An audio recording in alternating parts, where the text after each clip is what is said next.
撑天戏。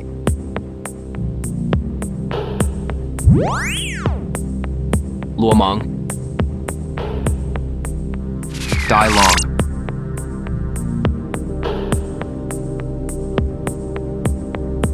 汪丽全慧敏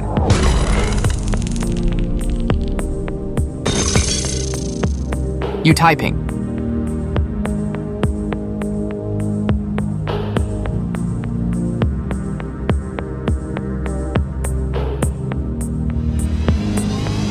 张义阳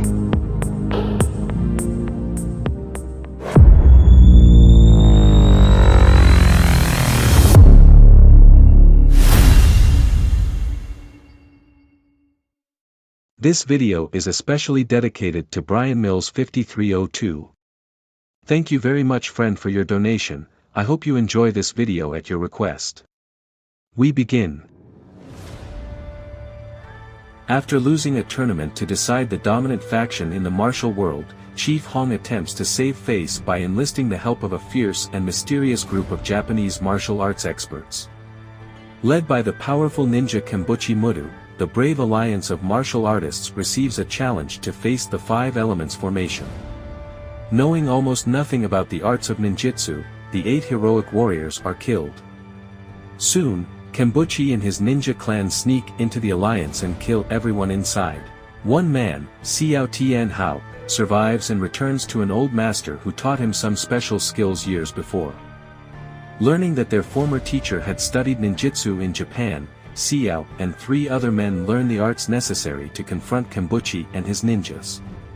Soon, Hsiao and his 3 brothers issue a similar challenge to the Japanese. As the Chinese fighters possess fighting skills equal to those of their enemy, Hsiao seeks revenge for the death of his compatriots at the hands of the indomitable ninjas of the 5 Elements.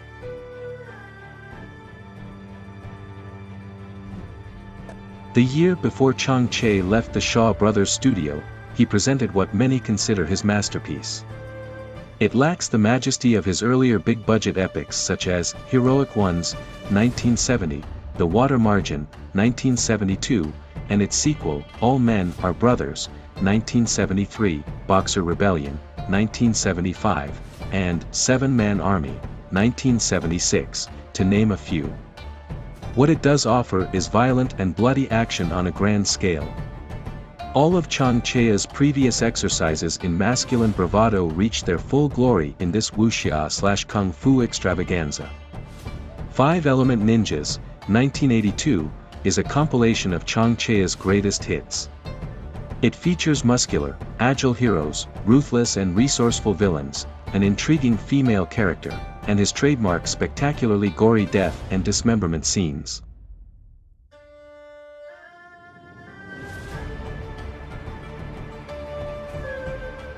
Although this film has impressive choreography, the image quality is not perfect. Considering that Cheh didn't have the big budgets of his films from a decade ago, this production is quite ambitious, even with fight scenes mostly connected by a simple plot. Some wire work is sloppy, although others are well done.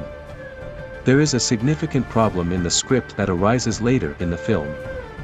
Initially, none of the Alliance members knew the ninja arts. Later, after everyone dies and only Hsiao survives, he suddenly remembers that his previous teacher had taught him some ninja escape tactics. He uses this ability to break free from his restraints and trick Junko when she comes into the room expecting to have sex with him. The last scene has a touch of unintentional hilarity. It's not noticeable on first viewings, but upon slowing down the movie, Chu Ko can be seen accidentally hitting Yu Tai Peng in the head as they destroy the Earth emblem. For years I wondered why it fell like that just as the movie freeze frames with the appearance of the end.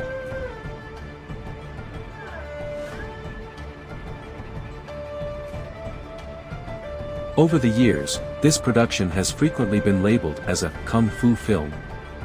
Although this classification is not incorrect, 5 Element Ninjas is a hybrid wuxia and Kung Fu show.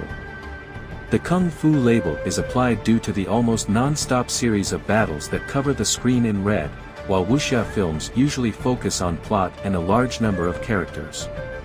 In Five-Element Ninjas, 1982, the action not only complements the plot, it is the plot. Without the action, there would be almost nothing left, like a steak without its juicy bits.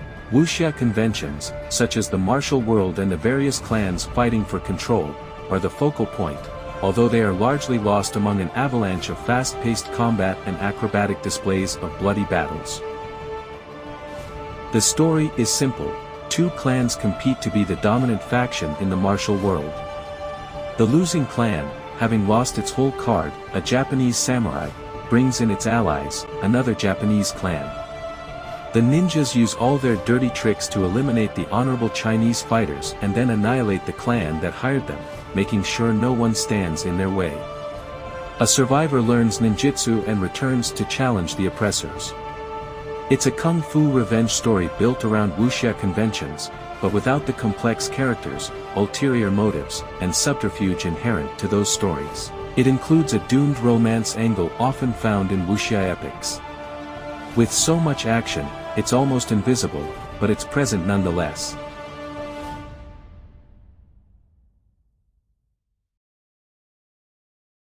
If you are familiar with Chea's previous films, you will already have an idea of the role the female character plays. In his films, women are helpless or a tool to lead the hero to his death. The kunoichi, female ninja spy, named Junko is a combination of both. Infiltrating the alliance through deception, he sets about cleaning and preparing meals while taking notes on the base the heroes have fortified with traps in anticipation of the ninjas' arrival. Junko, or Ah-shun, as she initially introduces herself, pretends to fall in love with the Honorable Liang Qisheng. Although extremely skilled in martial arts, Liang does not perceive Junko's murderous intentions. One night, upon entering her room, he finds her in bed wearing only a fishnet stocking that covers her body. Junko offers her body as thanks for saving her life, but Liang refuses. Instead, he suggests that they should get married first once the situation with the Japanese is resolved. Naturally, these types of men always come to a bad end in a Chang Cheh film. However, they always get the most shocking and bloody send-off. Despite being severely injured by Junko's ninja weapons, Liang manages to eliminate about 30 ninjas before his fall. One of the best fight scenes in the film, and there are many, shows Lo Mang unleashing incredible fury as he bravely attempts to rescue his wounded master from a burning room.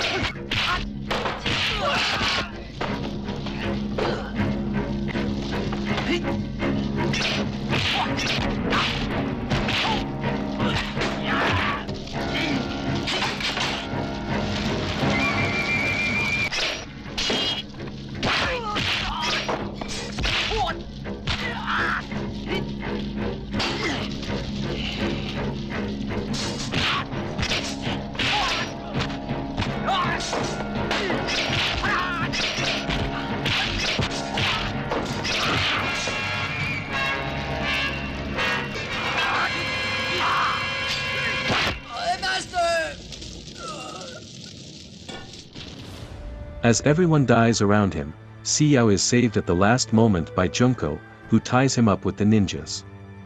We find out that Junko has feelings for Hsiao, even though he treated her badly at first.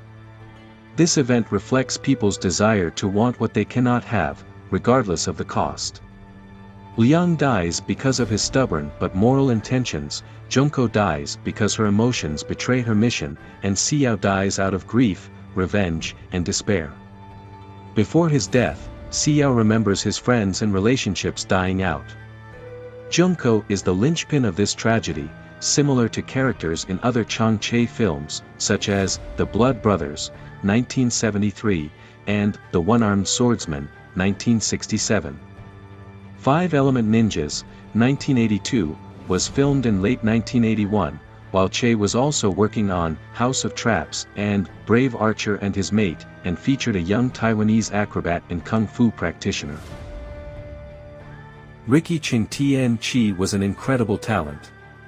After starring in the independent film distributed by Shaw, Kung Fu of 7 Steps, 1979, Cheng was used as a supporting actor in several of Chea's later Venom films, such as Brave Archer 3, 1981, and Ode to Gallantry, 1982. In Ninjas, Cheng was the protagonist. Although he didn't have the most attractive face, he had undeniable fighting technique on screen. He also starred, along with most of this film's cast, in the ill-fated The Weird Man, 1982, before following the director to Taiwan for a series of low-budget action films. Cheng also played one of the men who challenged Jackie Chan in The Fearless Hyena, 1979.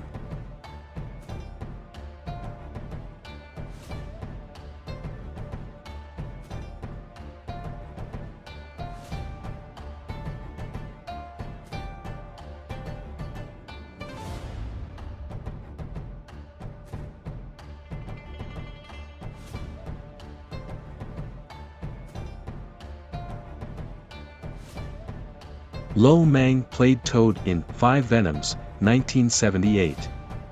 Previously, he worked as an accountant at Shaw's and became an actor at T. Lung's insistence. He co-starred in most of the Venom films alongside Kuo Chue, Lu Feng, Sun Qian and Chang Cheh.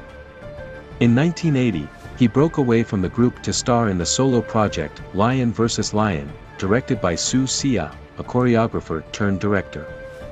He also starred in Shaw films such as Clan Feuds, 1982, the horror/wuxia hybrid Human Lanterns, 1982, The Bastard Swordsman, 1983, and the classic Secret Service of the Imperial Court, 1984. Lo Mang practiced Mantis Kung Fu and used this style in his Venom films. After Shaw's closed, he worked at several film studios such as Golden Harvest and Golden Princess. Additionally, he appeared on numerous television shows and specials. He is still active today, and in 2007 he was invited to Philadelphia to receive a Lifetime Achievement Award for his contribution to the Hong Kong film industry. Chea's films were often filled with violence and blood, which had tired viewers of Hong Kong cinemas. Shaw promoted 5 Element Ninjas, 1982, as a box office success. Despite being a larger and more ambitious production than Chea's last 2 films, it only grossed a meager 1.7 million Hong Kong dollars. Still, it doubled the grosses of some of Chea's other films at the time. In comparison, Jackie Chan's kung fu comedy Dragon Lord grossed just under 18 million Hong Kong dollars. Another ninja film was released that year, Ninja in the Dragon's Den, a martial arts comedy film starring Conan Lee, Hiroyuki Sanada and Huang Jiang Li, which grossed 7.6 million Hong Kong dollars. In Taiwan, and also Malaysia, where Chang's films were most popular in the 80s, a series of 5 Element Ninjas clones were quickly produced. Former choreographer and Venom classmate Robert Tai Chi Shin was responsible for many of these imitations. Some of the minor films include Ninja vs. Shaolin Guard, 1982, Mafia vs. Ninja, 1983, The Super Ninja, 1984, and Ninja Hunter, 1984. There were also more accomplished films by Lee Tso-nam, such as Life of a Ninja, 1983, and Challenge of the Lady Ninja, 1983. 3 of the Venoms left Shaw's to go to Taiwan and make their own 5 Elements clone called Ninja in the Deadly Trap, 1984, an amalgamation of 5 Venoms, 1978, and Chang's 5 Element Ninjas, directed by Kuo Chue. In his absence, Cheng Tien Chi and Chu Ko handled choreography duties for 5 Element Ninjas. It's a shame that the film hasn't caught the interest of Hong Kong audiences. Chang Cheh and Ni Kwang's script gives the film a grand, flashy look that maximizes Shaw's more modest sets. One of the studio's large exterior sets appears only once, while much of the film takes place indoors with a theatrical look, which benefits the film and adds to its overall comic book flavor. The costumes and weapons are some of the most unique and extravagant in the Shaw Brothers film catalog. The weapons used by the heroes in the fight-filled 30-minute climax are inventive and varied, to the point of making Bond and Batman envious. Among them, a flag and stilts, they constitute one of the greatest inventions in the history of kung fu cinema, after the guillotine in Hsiao's The Flying Guillotine, 1974. However, the formation of the 5 elements is the real star of the show. The settings of gold, wood, water, fire and earth are some of the wildest creations that the Hsiao studio has ever brought to the screen in bloody ways. The gold element uses shields that reflect the sun's rays into the eyes of enemies and contain hidden projectiles. Oro's last fight features excellent choreography and an extended sequence in which the heroes fight with their eyes closed, captured with angles that highlight the performer's synchronization. The wood element, along with earth, is one of the greatest. Ninjas hide in trees and attack anyone who gets too close. In the first appearance of the wood element, a ninja throws a series of shuriken at one of the heroes, which pass through his body with such speed and precision that the hero does not even realize that he has been injured until he sees blood in his stomach. Lo's fight in the opening scene of the tournament is also memorable. Liang, Lo Mang, confronts a samurai who had previously defeated one of the alliance members. However, Liang does not even use a weapon or remove his cloak during combat. Watching the fight, it is evident that Liang is toying with the samurai and easily defeats him by snatching his sword. This leads the Japanese to commit seppuku, triggering the events that lead to the fall of the alliance.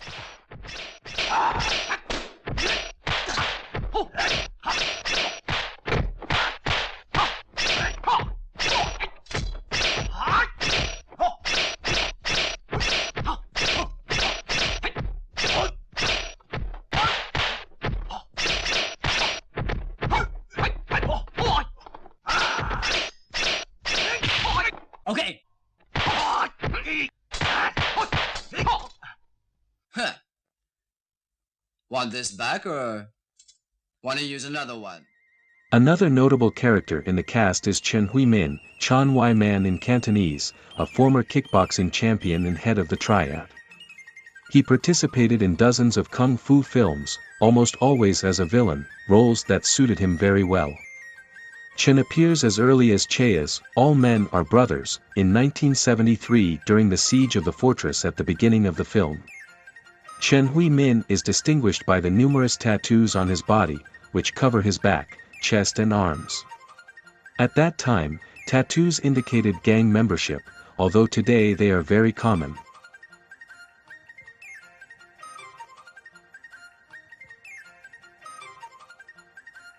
Chen had a commanding presence and was perfectly cast as Kambuchi Mudu, the leader of the ninjas. Known for his fighting career and ties to gangsters, Chen stood out as a villain in other Hsiao films such as My Rebellious Son, 1982, and the dark drama The Master Strikes Back, 1985, starring T. Lung. He played a good character in Ho Meng Hua's Shaolin Handlock, in 1976. The battle between Chen and the 4 brothers at the end of 5 Element Ninjas is a highlight and one of the best scenes filmed. Curiously, Hsiao initially suggests fighting separately, but Brotherly points out that they have more men. Hsiao has learned that ninjas don't fight with honor even one-on-one, so why should they? Still, Kambuchi has several bloody tricks up his sleeve. Lung Tiansheng, originally from Taiwan, already had a career in some independent kung fu films. Chang Cheh discovered this while preparing to restart the stalled production of 10 Tigers of Kwangtung, 1978-80. Cheh made Lung look spectacular on screen, making the most of his talent compared to other Hsiao directors at the time. Lung especially impressed as the Man in White in Flag of Iron, 1980, and also had supporting roles in House of Traps and The Sword Stained with Royal Blood, both 1982, directed by Chang. Chao Kuo was a promising young actor who appeared on the scene when Hsiao was facing financial problems. It was another impressive discovery by Chang Cheh. Chao had a brief appearance in Masked Avengers, 1981, but here he got a more significant role. He also co-starred in Chang's last film for Hsiao, The Weird Man, 1982.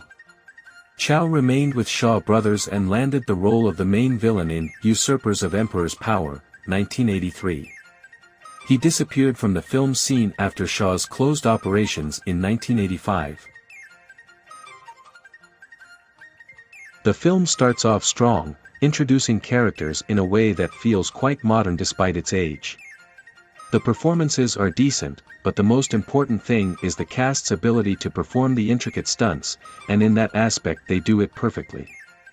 Despite being somewhat long, it includes many fights without getting too complicated with plot details, and is totally enjoyable from start to finish. If you like kung fu movies, you'll find a lot to enjoy in 5 Element Ninjas.